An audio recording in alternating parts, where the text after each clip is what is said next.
July 22nd, 2024, Houston, Texas. It's been a couple weeks now after our last hurricane here. A hurricane recently came crashing through our neck of the woods, and you know what I noticed afterwards? And I've lived here for a while, y'all, so it's something that I can say something about. But we, as a city, aren't really enjoying our hurricanes anymore. And I feel like we used to. Like, we used to party. After hurricanes, we'd all get together, we'd grill food, we'd drink drinks, typically until we passed out because we didn't have AC and that helped us sleep. But I don't know, they were kind of fun back in the day. So I think right now, with the severity of them and the damage that has been done, and it's just gotten so much worse, now, instead of being a city that parties after a hurricane, we are a city that's just steeped in PTSD or something. I've been here through several hurricanes.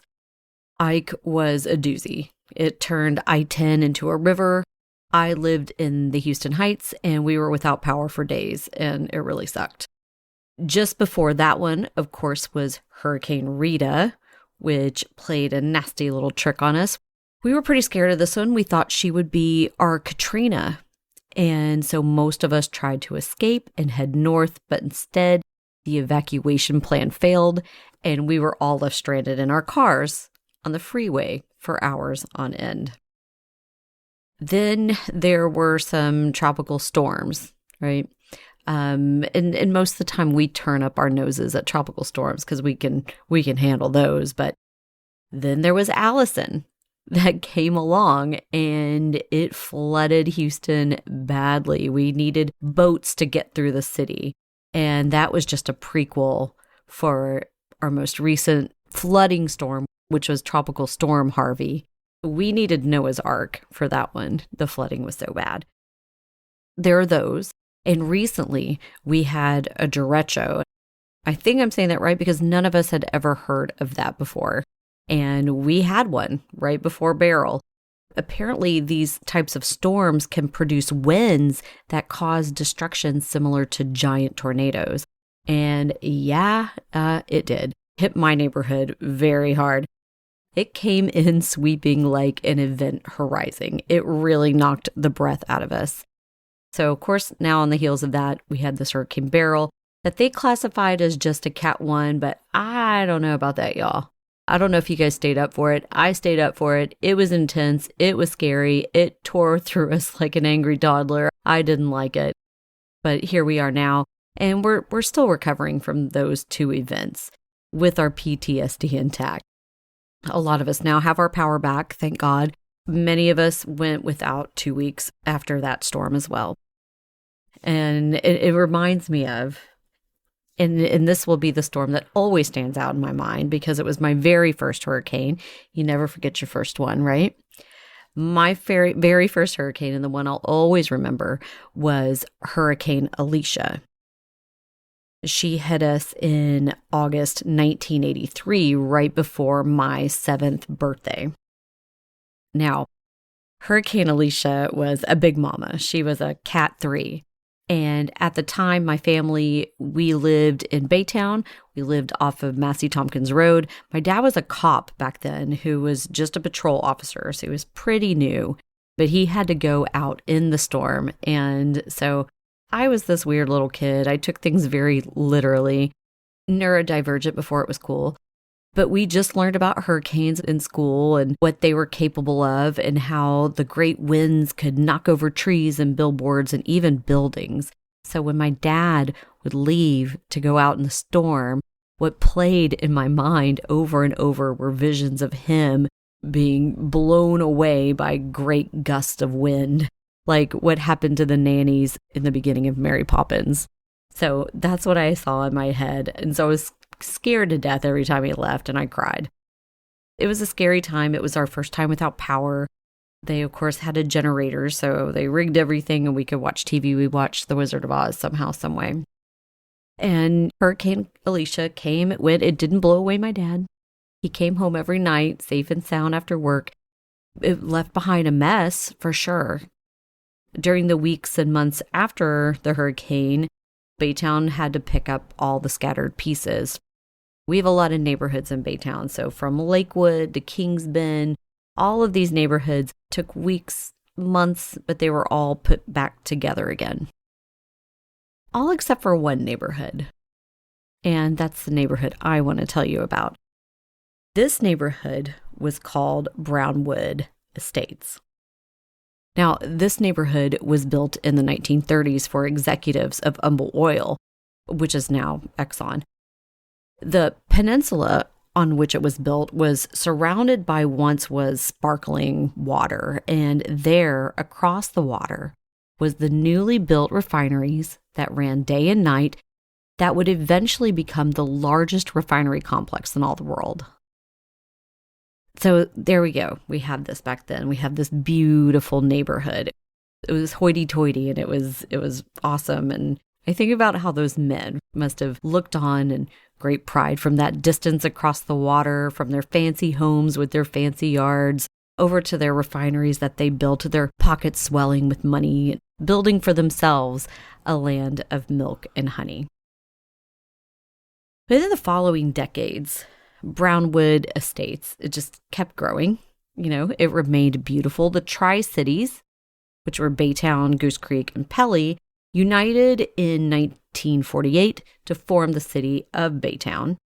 In the 1950s, Baytown blossomed and bloomed even more around their great oil businesses. They developed banks and insurance companies and real estate ventures and so on. And, by the middle of the century, all was grand and all was well. But then in came a hurricane. It was 1961. Hurricane Carla made landfall after making her way through the Gulf. Her target, almost as if Mother Nature intended it, was Baytown, Texas. And no one got it worse than the neighborhood of Brownwood Estates. Hurricane Carla set off something that the people of the neighborhood, no matter how much money they threw at it, couldn't undo. And that's called subsidence, meaning the ground beneath their feet was sinking. At first, they refused to accept it, even though in the late 1960s, a hydrologist with the U.S. Geological Survey tried to explain to them that the ground was sinking because it didn't have the firmness that it needed, the bedrock, the sand, so forth, to handle the pumping of enormous quantities of groundwater that the nearby industrial complex was doing. This geologist told them that the land would slowly compact and that subsidence would follow. It was assured Brownwood was doomed. It wasn't until a decade later they'd realize and come to terms with the reality that he was right. But by then, it was far too late. Brownwood Estates' death was imminent. And it was a slow, ugly death. It was hard for people to leave their homes without losing a lot of money, so they stayed as long as possible.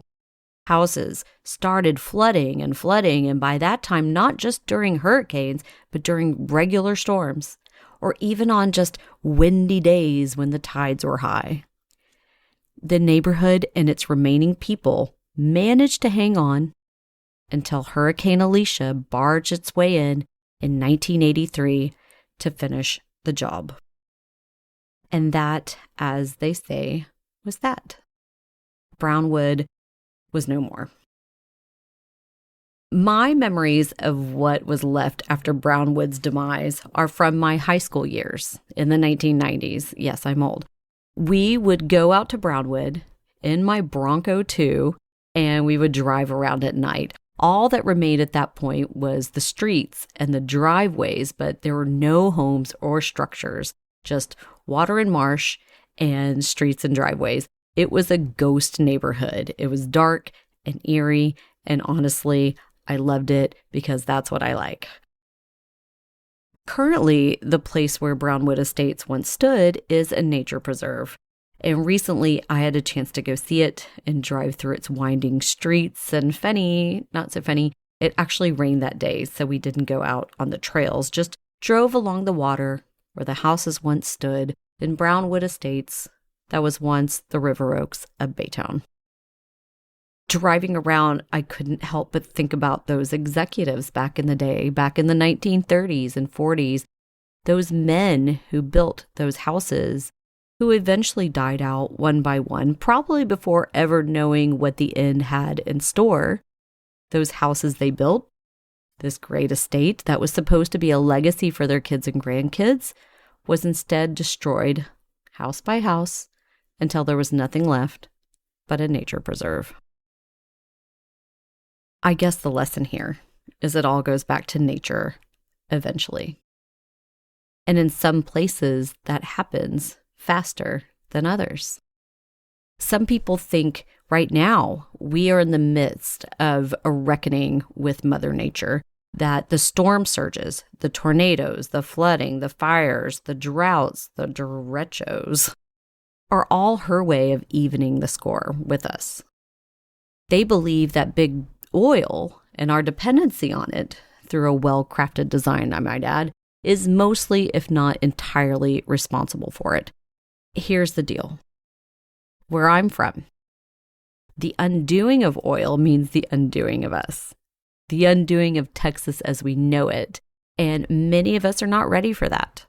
The financial impact would be so severe and devastating, I don't even want to imagine the fallout. We'd become the Wild West, once again, for sure.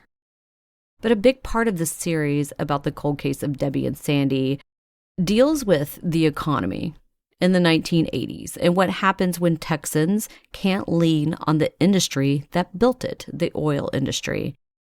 So in this Hurricane Beryl episode, I want to pick it apart. I want to look at some links between politics and big oil, and a link between big oil and the illegal narcotics industry with some specifics. I know it's a slight deviation away from the case, but I think it's important for context reasons. I'll bring it all together at the end, and the end will lead us back to the main trail from where we will resume. But anyhow, thank you for tuning in. And thank you for listening to my long-winded intro, pun intended. So, without further ado, let's get started. My name is Jen Schaefer, and this is Crude Acts, Murder in an Oil Town, Who Killed Debbie and Sandy, a special Hurricane Beryl episode.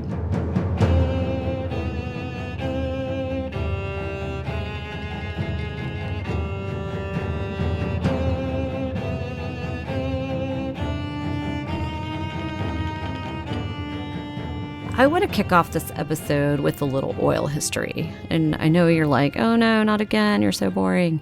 I know. Yeah, I suck. But listen, it'll be quick. And it's actually pretty fascinating how it shaped, not only America and our economy, but how it shaped the world and the world economy. So I'll give you the slick, quick, short version here, I promise. All right, so let's talk about oil. It all kind of kicked off in the late 1800s, early 1900s.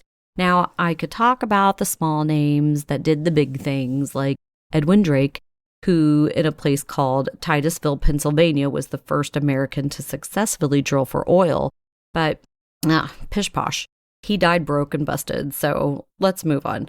The bigger names are the ones that really matter here anyway. So, for example, those big names, the Nobels and the Rothschilds. These wealthy folks got into the oil game with Royal Dutch Petroleum Company, and in a series of strategic moves, because they're totes savage, they became a company that would later become known as Shell Oil. I know you've heard of them. Then in Iran, a big baller named William Knox D'Arcy and Burma Oil, along with the King of Persia, struck it big and became the Anglo-Persian Oil Company, from which, at William Churchill's demand, the British government took 51% control over, thus becoming the mega giant BP. And then there's us. Then there's us, the U.S. And no name is more synonymous with big oil than the Mac Daddy himself, John D. Rockefeller, the founder of Standard Oil, who by the end of the 19th century owned 90% of all the refineries in the United States. So here's the rise of big oil. I'm going to spare you the tiny details of controversy when it comes to the rise of big oil and control of the U.S. economy. But a big part of that is due to big oil and big money men worming their way into areas of government where they'd pass laws to work in their favor. By doing that, winning became easy. This is how the things that big oil won. And here's something to chew on. 1, the first cars that were invented were actually electric cars. But the rich men behind big oil systematically took them out. They also took out electric streetcars that were like, think San Francisco and the like. They took them out as well in major cities, and they turned those railway cars into diesel-run buses that then bussed people around. So they took over public transportation. Also, another thing, when it came to fueling cars, an early rival of oil and gas was actually alcohol, which was cleaner and less expensive and could be made from grains. Conveniently, though, Prohibition put an end to all that nonsense. And I never thought of that correlation until I just learned about this. And I'm like, makes sense. So the result of all these things and the result of all the lawmakers doing the things, strategic business moves and the like, the result was oil taking over and families like the Rockefellers becoming wealthy beyond they or anyone could have imagined. So there you go. And that's all about them damn Yankees, of course, but what about the South? So back to us. Down here in Texas, we had our own folks who signed up to play the oil game. And in the neck of the woods where I come from, Baytown, Texas, there is really only one name that comes to mind as being a big player in it. And that man's name is Ross S. Sterling. I went to a high school that was named after him, Ross S. Sterling High School, home of the Sterling Rangers, where every day is a holiday and every meal's a feast, as our principal used to say. So here's a little bit about this man, Ross Sterling. He was born in Anahuac, Texas. He grew up with his brother Frank and his sister Florence on Double Bayou in Chambers County. In 1911 is when the three of them, who they called the trio, along with a man named William Fondren and others, founded Humble Oil. It boomed, it created a lot of jobs, it built a town around it that later became known as Baytown. In 1924 and 1925, Ross Sterling bought the Houston Post newspaper. He bought the radio station KPRC, and that's now a TV station. And in 1926, he bought Houston National Bank as a result of a bank merger. A few years later, Humble Oil merged with Rockefeller's Standard Oil, and together they became the juggernaut known as Exxon. Shortly thereafter, Ross S. Sterling sold his shares of Humble Oil, and it made him a very wealthy man. So we've got big oil, we've got media, and we've got bank ownership. What else could Ross S. Sterling do to make his mark? Well, how about politics? In 1930, Ross S. Sterling became chairman of the Texas Highway Commission, and then in 1931, he became the 31st governor of Texas. What a short climb, huh? Must be a lucky guy, huh? Not so lucky, really. When Ross Sterling came into office, there was a lot of devastation going on. The Great Plains was suffering through the Dust Bowl. The Great Depression had just kicked off, and folks were really starting to feel it. With the fear of impending economic devastation looming, he decided he had to focus on the relationship between government and private enterprise. To save Texas, he focused on inserting Texas government into big oil, or also vice versa, you could say. So during this tumultuous time, East Texas oil fields started experiencing rapid and uncontrolled development. Wildcatters were out there striking it big and getting rich. But at the same time, there was also a falling global demand for energy, so that dangerous combo sent oil prices tanking. So investors, big oil guys specifically, suffered huge losses, and it contributed to deflation around the world. To fix this, Ross S. Sterling had the Texas Railroad Commission come in and attempt to control and limit production. They set quotas. But those small producers were like, baby, I don't trust this. They saw this as a conspiracy between government and big oil companies to drive them out of business and create a monopoly. I just don't know why they would think such a thing about big oil. That just doesn't sound right. Anyhow, chaos ensued. Sterling had to declare martial law in 4 counties. National Guard troops were sent to the oil fields to limit waste and control production. It was a hot mess, y'all. So after this, in 3 short years in office, Sterling got ousted. But he did succeed what he needed to do for big oil. The Texas Railroad Commission took charge of the oil industry in Texas, and then the New Deal by FDR allowed the TRC to set national oil policy. And that gave Texas and big oil a lot of power and a lot of control.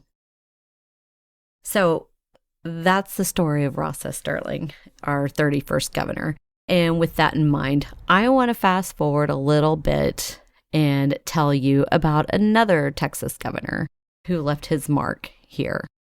This guy is John Connally. This guy was born in Floresville, Texas. He went to UT. He served in the Navy during World War II and working directly under Eisenhower. When he came home, he was aide to Lyndon B. Johnson. They developed quite a friendship. And in 1961, Johnson convinced John F. Kennedy to appoint John Connally to his administration. So he did, but he was just there for a short year. But here's something interesting. John Connally was actually riding with Kennedy in the presidential limousine when he was assassinated. Due to his proximity, he suffered a rib fracture, a punctured lung, a shattered wrist, and had a bullet lodged in his leg. But that didn't stop him. In 1963, John Connally went on to become the governor of Texas. He ran as a Democrat, but he was a very conservative Democrat, much in line with the states of the Solid South. He supported racial segregation. He opposed welfare policy. He even prevented the Civil Rights Act of 1964 and the Voting Rights Act of 1965 from being enforced in the state of Texas. During his tenure as being governor, he moved things in a very conservative direction and had an objective, and I quote this, he wanted to make Texas a one-party state. So he was governor from 63 to 69. And then after that, in 1971, President Richard Nixon took him under his wing. He wanted to appoint John Connally as Treasury Secretary. But before agreeing to take the appointment, Connally told Nixon that he had to find a position in his administration for a man named George H.W. Bush. So Nixon, wanting Connally, went ahead and named George Bush as ambassador to the United Nations. They say that Connally's insistence saved Bush's political career that was tanking at the time. You can easily say the trajectory of our nation changed with this move from John Connally. In May 1973, John Connally switched teams and he joined the Republican Party. His goal was to run for president in 1979 for the 1980 term, but y'all know he didn't stand a chance against Ronald Reagan. So Upon realizing that, Connally dropped out and threw his support to Reagan and hoped that he would get a position out of it, primarily as Secretary of Defense. But that didn't happen. To make matters worse, Reagan chose the guy that he helped get a position, George H.W. Bush, as his running mate. The Secretary of Defense position went to Caspar Weinberger with Deputy Defense Secretary Paul Thayer. I want you to remember that name, Paul Thayer, okay? I'll be bringing it up later, and there will be a quiz on this. Paul Thayer, remember that.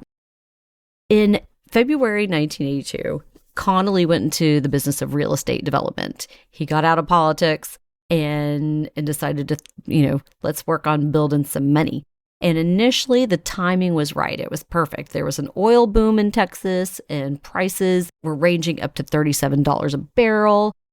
But then, as I told you before, the oil glut happened. Oil collapsed. The state's economy collapsed. It was bad. And Connally, along with many other wealthy Texans and most of the state's major financial institutions, were brought down to their knees.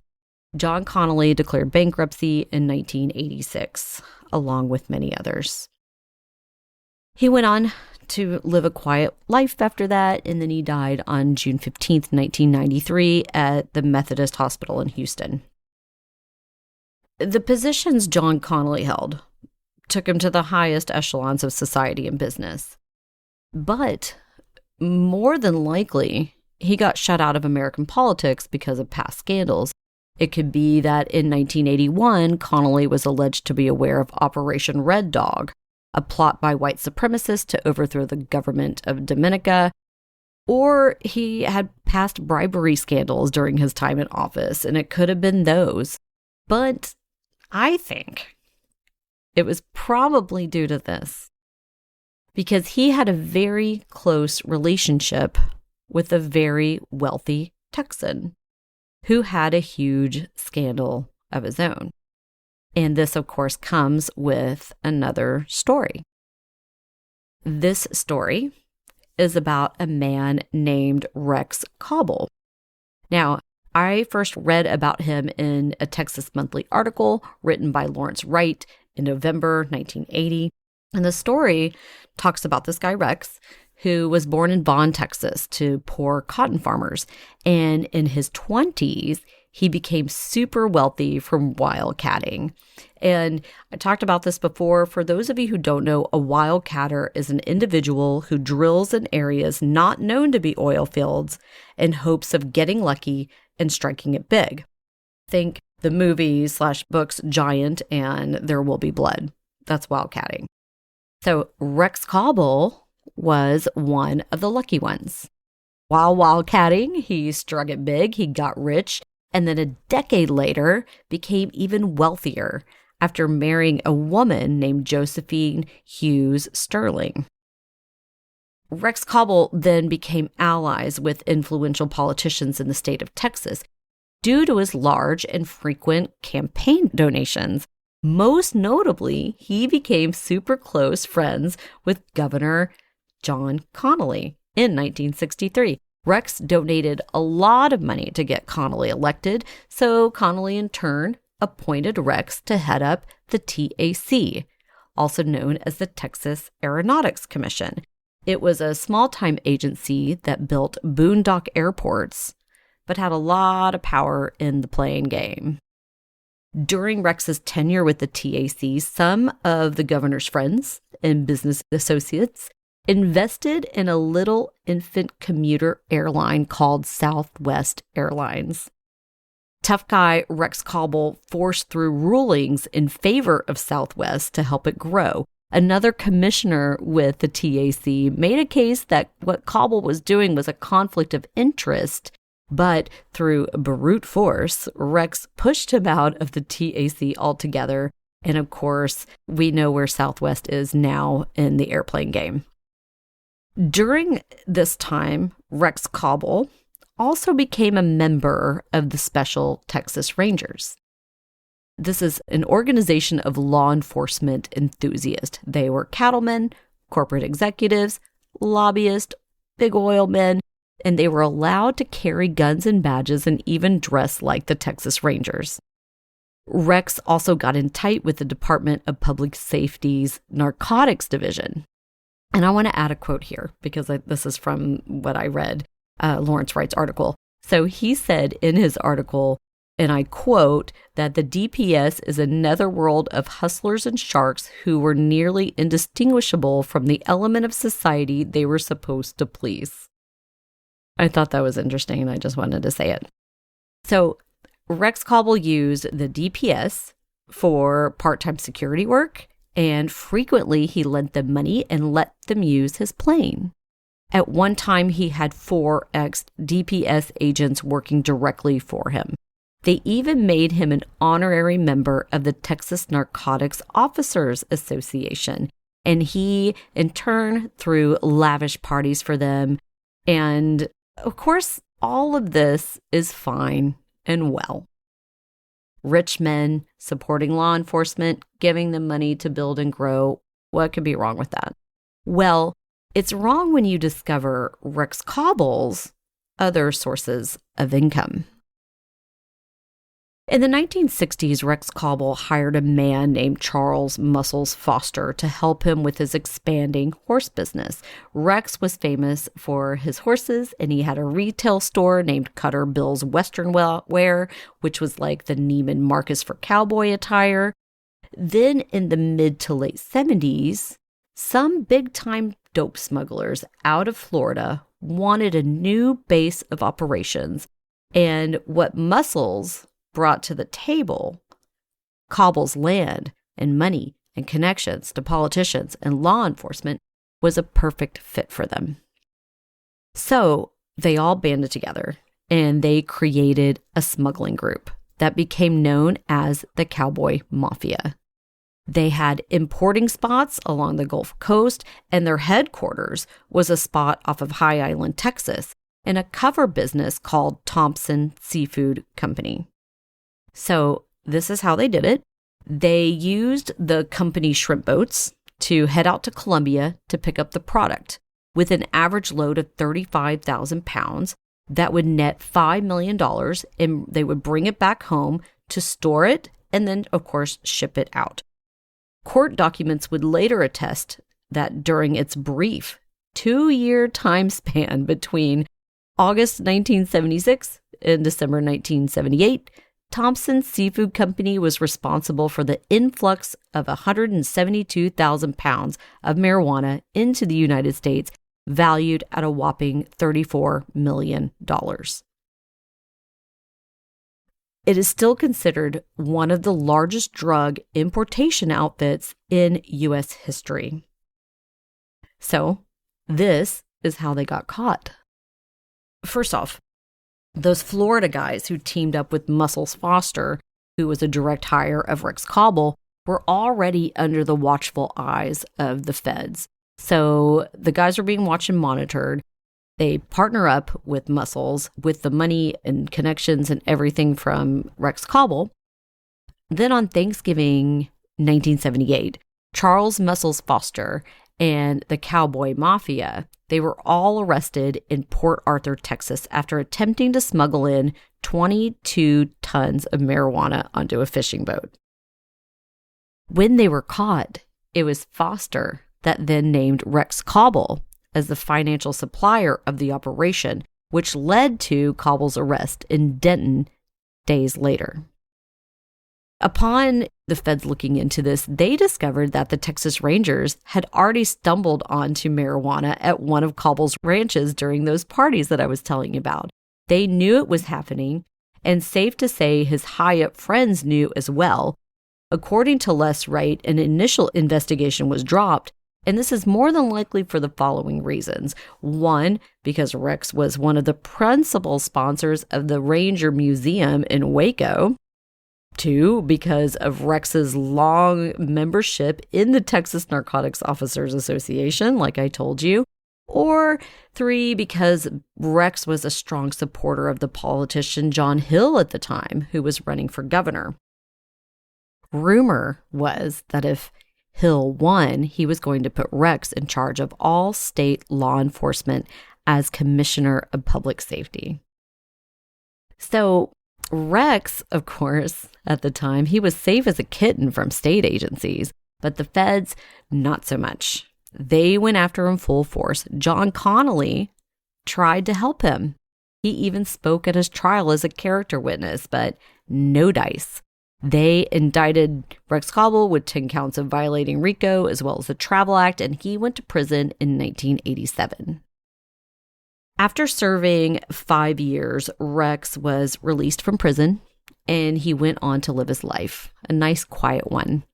He returned to North Texas and lived in the Denton area on his ranch until his death in 2003 at 89 years old. That's a wild story, right? It's a story of how a wealthy businessman and during, the late 70s got into the drug game. It tells you a little bit about Texas and what the Gulf can bring in other than hurricanes.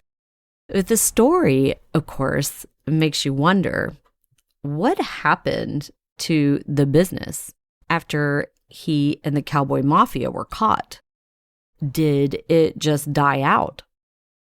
Or perhaps was it put into an induced coma and then later resuscitated when the time was right? Well, let's go with the second notion, just for funsies, and talk about how it possibly could have been connected to the Pudzo-Abshire case that I went over in our last episode. These cases could be connected. How is that, you may ask? Well, I'm going to ask you to look at a few things.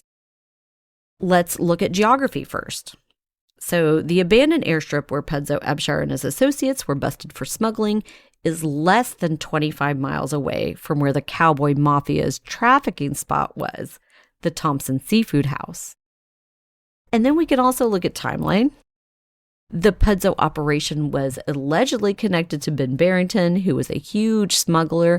They started zeroing in on Pudzo's operation in 1982, but they'd been investigating it for several years before. The cowboy mafia's run came to an end in 1978. So it's safe to assume there's no way competing drug traffickers of that magnitude would occupy the same selling territory peacefully if they weren't in some way connected. So could they have been part of the same network? Pudzo-Abshire, Ben Barrington, the cowboy mafia, the proximity was there, the means, money, and know-how were there. And if these cases are connected, then we have to see if the cold case of Debbie and Sandy somehow fits in there too. Remember, Pudzo-Abshire was at the scene when the bodies were recovered, and where they recovered them was a stone's throw away from the landing strip they used to bring in illegal narcotics. Let's look at industry. The oil industry is a given, of course. This is called Crude Acts, and hey, here's a little teaser for you guys. My next season of Crude Acts, season 3, is going to be a deep dive into the oil, drug, organized crime, and government connections in Texas. Come to find out, the ties that bind are deep, y'all. So there's going to be a lot of cases to go over, so stay tuned. I'm researching that now. But another industry outside the oil industry is the airplane industry, the air industry. Remember, Debbie and Sandy were going to meet a wealthy pilot in Dallas to fly on his plane out to LA for his businesses. There's that. And, they also use small planes to smuggle in drugs in Chambers County. Planes are a part of the smuggling industry in this case and all others. So, of course, they're connected in some way. And then you have lawmakers being a part of decisions that are made for the Texas Aeronautics Commission and Boondock Airport. So they're all kind of connected in some way. So you've got the airplane industry. And also, I've been learning a lot about that. I don't really have time for it in this case, but I'll go over when we start to talk about the oil, drug, politics connection. I'll go into more about the airline industry. But the biggest one I really want to look into right now is the fishing and boating industry. So we got by land, by air, by sea, right? So here's the little story. I talked with Lance Nifong Debbie Merritt's brother, and he told me some interesting information. And this was a while back, but this is what he told me. He said a couple weeks after the women were reported missing, he went to his sister Debbie's apartment to pay her rent so she wouldn't get behind or evicted. So he goes there to pay them, and the office told him that he didn't need to pay because the apartment was already cleaned and cleared and ready to be leased out to a new tenant. He thought that was weird. Like, it had only been a couple weeks, he was going to pay her December rent, but it's already done and clean and clear. They were still missing. So he looked into it. Come to find out, Debbie's ex-husband, Gary Merritt, cleared it all out without saying a word to anyone. That's weird, right? Lance thought it was weird. I thought it was weird. And it was only a couple weeks after the women were reported missing when hopes of their return should be at its highest. Like, why would he do that? Well, my speculation is, I believe he possibly knew something had happened to her. And maybe, just maybe, it's because of the industry that he's in. So I did a little dive into Gary Merritt and his family. His family is from Del Cambre, Louisiana, which is 30 miles south of Lafayette, a part of the Cajun heartland that is home to local fishing industries. The Merritts ran a thriving commercial fishing business in the area for 20 years. When they relocated to Baytown, they continued the family business out there. Now, Baytown in 1985 is a small community. People all knew each other, especially in their given professions. The men of the network had some ties to the seafood industry. So Gary Merritt may have known them as well. These guys include Bob Bass. Bob Bass's uncle, Joe Dacey, the man who sold him the Lone Star beer distributorship, also ran a seafood business called Days Seafood International, Incorporated, in Baytown from 1976 to 1978, the very same years the Cowboy Mafia had Thompson Seafood. In the 1970s, Bobby Jarvis ran Bay Reef Seafood Restaurant, and that was off of Market Street. In the 1980s, Dane Listy ran convenience/liquor stores that sold fishing license and equipment. Hell, even Mayor Hutto was a part of the Baytown Boat Club. So there were all kinds of people connected to the network that's involved in this case. But here's the big thing. The biggest tie to the fishing and boating industry regarding this case, the case of Debbie and Sandy. And this comes with a new story that I get to tell you. It's about boats and illegal narcotics and people whose names you've heard before, but with another twist. And I'm going to go over that story on our next episode because we're out of time. So when I return, episode 9 and 10, they're in the works. I'm going to go over all of this stuff. I'm going to start to tie all of this stuff in together. And for now, thank you for tuning in to my Hurricane Beryl episode. I appreciate you listening. I appreciate you following this case. Please like and share and tell people about it. More and more attention is coming to this case, and we're hoping to get a docuseries done about this. We're really excited. We have a lot of stuff to tell you. And it is, I can't jump the gun on this because it's a big deal. But those things will be coming up. Episode 9 hopefully will be out in a couple weeks. And it's going to go over this story that I last ended. Of course, a big thank you to all the people who help Crude Acts come together. I write it. I research it. I'm here talking to you. I am the voice behind this. Russell Dunlap helps with my sound and my editing and all that to fix my mistakes, and oh, so many mistakes they are. Amy Dunlap helps manage this thing and keep me on track. I'm going to give a shout out to my dad, Paul Schaefer, for, he also is part of the research for this case and a part of all the things that we've had to do to talk to people and get this thing put together. The intro song is by Two Star Symphony. Check them out because they're awesome. And stay tuned for what's next. It's a lot. And again, I appreciate you guys for listening, and we'll see you next time.